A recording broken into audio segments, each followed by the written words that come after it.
1, 2 y 3 y 4 fueron las primeras que se caracterizaron y las que en un momento dado se determinaron con mayor facilidad por el grado de impacto que se tenía, ¿sí? Pero las zonas 5, 6 y 7 de lo que fue el predio fueron las zonas más complicadas por el tipo de compuestos que se encontraban en esta parte. Adelante, por favor. Bueno, entonces vamos a hacer un poquito el análisis de qué periodo de tiempo y además cuáles son las implicaciones que llevaría a hacer un proceso de licitación en este tipo de eventos. Adelante, por favor. Bueno, el hecho de realizar una convocatoria pública, ¿sí?, se haría bajo el artículo 32 de la ley, lo cual se hace un comunicado público que efectúa el organismo, en este caso PM Refinación, por medios informativos, llámese el Diario Oficial de la Federación o el periódico de mayor concurrencia para el público. Nosotros en este caso lo que hacíamos era invitar a tres instituciones académicas, ¿sí?, que rápidamente, como se encontraba todo el claustro de técnicos especialistas que coadyuvaron para elaborar la base de datos, el catálogo de conceptos, se les hizo una invitación a estas tres instituciones y se hacía con mayor velocidad. O sea, si este proceso nos lleva 10 días, era muy rápido ahí, 2 días y ya tenían la invitación para realizar las actividades. ¿Sí? Dentro de las bases, cumplir con las bases de un proceso licitatorio pues es muy complicado, es un trámite muy engorroso. Debemos cumplir con instrucciones para la licitación, información general del proyecto, los requisitos de la proposición, los criterios de evaluación, economía de adjudicación, modelos de contrato y formato. Quiero decirles que esta parte de criterio de evaluación técnica y económica para la adjudicación es la parte fundamental para contratar un servicio. Nosotros elaboramos un pequeño programa en Excel en la forma de que las instituciones académicas deberían presentar su propuesta, ¿sí?, de una manera que nosotros se nos facilitara el proceso de evaluación y que todos fueran uniformes. O sea, que no se presentara, por ejemplo, por una institución X una propuesta diferente y con un modelo de interpretación por ejemplo, de los análisis de precios unitarios.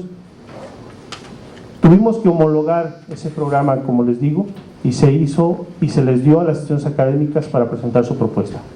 Adelante. La visita al sitio de los trabajos. Esta parte también es fundamental en un proceso licitatorio. Nosotros también realizábamos esa parte, pero sin el protocolo tal vez que se necesita con una licitación.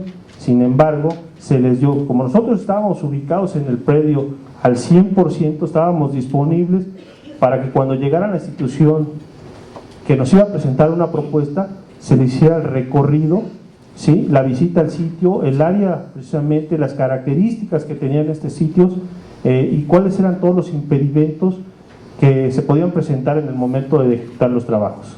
Adelante, por favor. Las juntas de aclaraciones, también la ley contempla esta parte. Nosotros la realizábamos tal vez con el carácter meramente informal, pero se realizaba esa parte de conciliación, tanto del no el entendimiento a los conceptos y las dudas que ellos en un momento dado pudieran tener sobre la tecnología, sobre los métodos que se iban a aplicar. Estaban ahí presentes el grupo colegiado que les menciono y aclarando las dudas que ellos tenían. Adelante, por favor. La entrega de propuestas. Sabemos que en el proceso licitatorio nos debemos basar en los artículos 28, 36 y 37 de la Ley de Obras Públicas para la entrega de propuestas. En este sentido, las tres instituciones académicas que participaban nos entregaban en sobre cerrado sus propuestas con base a lo que nosotros le habíamos dado como programa para entrega de estas propuestas. Entonces, como les menciono, nosotros hicimos con base al artículo primero que no nos regula la ley, pero administrativamente seguimos el procedimiento de una licitación pública. Adelante, por favor. ¿Y qué verificamos? Cuando ya nos entregaban esta parte técnico-económica, nosotros verificábamos que los recursos propuestos por el licitante fueran lo necesario para ejecutar satisfactoriamente los trabajos. Cuando nos entregaban la propuesta, nosotros lo primero que veíamos precisamente era qué tipo de equipos iban a utilizar ellos, ¿sí? Cuáles eran las características, cumplían precisamente con la demanda que teníamos para remediar, con la demanda que teníamos para caracterizar, y era un poco esa parte de evaluación que nos sirvió mucho para obtener el mejor resultado en cuanto a la selección de la institución. ¿Sí? Este es el esquema básico de cómo precisamente analizar los precios unitarios de cada institución académica. Déjenme decirles que también, así como fuera de lo que es el proceso entre instituciones, hablando de empresas, yo creo que las empresas estamos abiertos también al trabajo con las empresas, pero sí debemos un poquito apelar a esa comunicación que debe existir entre las empresas y Pemex, porque luego presentan precios unitarios muy por encima del mercado. Yo creo que la parte en cuanto a las instituciones académicas hay un poquito más de enlace, podemos platicar más en este sentido, analizar con mayor precisión y poder llegar a acuerdos más importantes. Adelante, por favor.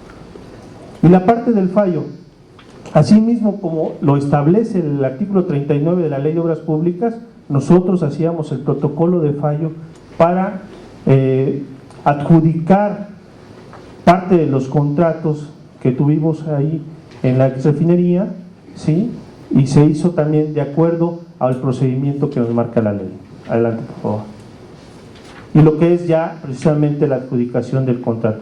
Por un proceso licitatorio nos llevaría, como les había comentado, de 45 a 90 días, ¿sí? Con este proceso que nosotros tuvimos con las instituciones académicas, nos llevó máximo 30 días.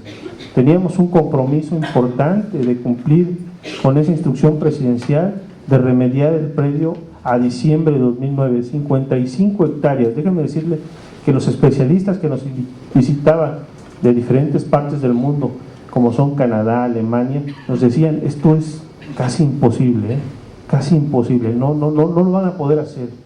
Esto es una cuestión, primero, que no tienen tecnología, segundo, no estamos capacitados. Pero déjenme decirle que aquí en México existen profesionistas de alto nivel, de mucho nivel. Tenemos aquí la participación del doctor Llamas, que tuve el gusto de conocerlo allá en Azcapotzalco también, que participó también con nosotros.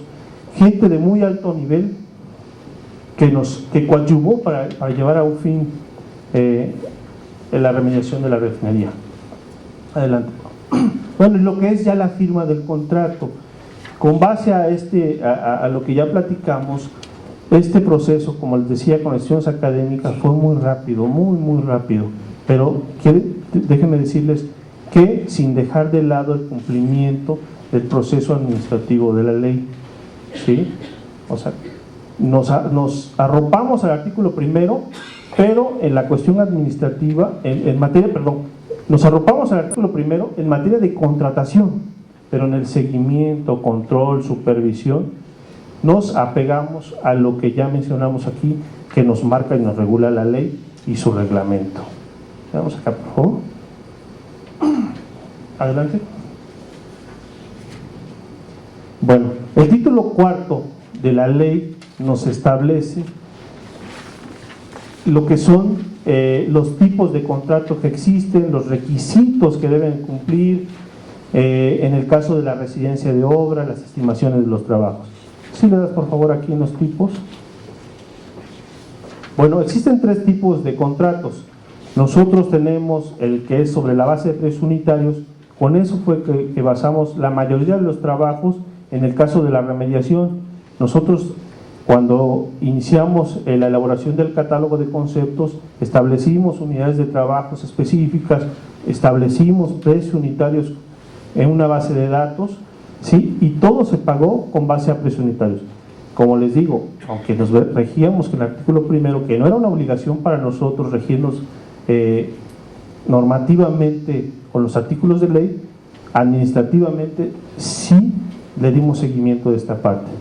En los contratos de caracterización tuvimos contratos mixtos donde dejamos la parte de la propuesta de remediación abierta, por lo que se iban a hacer estudios de, en este caso, pruebas piloto para determinar cuáles iban a ser las mejores propuestas de remediación y sujetarlas precisamente al área normativa, al área regulatoria que es la Semarnat.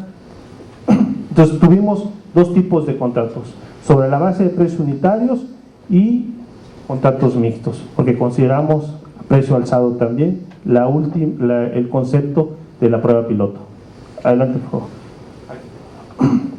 Bueno, el contenido mínimo que deben tener los contratos de acuerdo a la licitación son estas, las cuales formaron parte también de los convenios de colaboración. En el caso que se tuvieran convenios generales, se tuvieron convenios específicos con las universidades, pero además se hicieron contratos, ¿sí? Donde no existía convenios generales, se hicieron contratos con instituciones académicas, ¿sí? Primeramente, nosotros teníamos que tener la autorización del presupuesto para dar de alta el contrato, las indicaciones del procedimiento de adjudicación del contrato. ¿Cómo lo adjudicamos? Con base al artículo primero, párrafo tercero de la Ley de Obras Públicas. Los precios a pagar para los trabajos estaban establecidos en los convenios, el plazo de ejecución de los trabajos, fecha de inicio y conclusión de los mismos, plazos para verificar la terminación de los trabajos, el plazo para elaboración del finiquito, lo que es los plazos, forma y lugar de pago de las estimaciones, los ajustes de costo en caso de existir. Adelante. Las penas convencionales. A nosotros nos decían las instituciones académicas, oye, pero somos hermanos, ¿cómo nos vas a aplicar una pena convencional, no? Tuvimos varios casos donde teníamos que hacerle exhortos a ellos para que dieran el esfuerzo, ¿sí? Incrementaran la capacidad humana, incrementaran la capacidad también de equipo para llegar a concluir los trabajos. Entonces, con base a esa cláusula, nosotros apelamos para que ellos también se pusieran las pilas, porque también las instituciones académicas tienen ese pequeño detalle que no tienen muchas veces los medios suficientes para poder invertir como una empresa privada.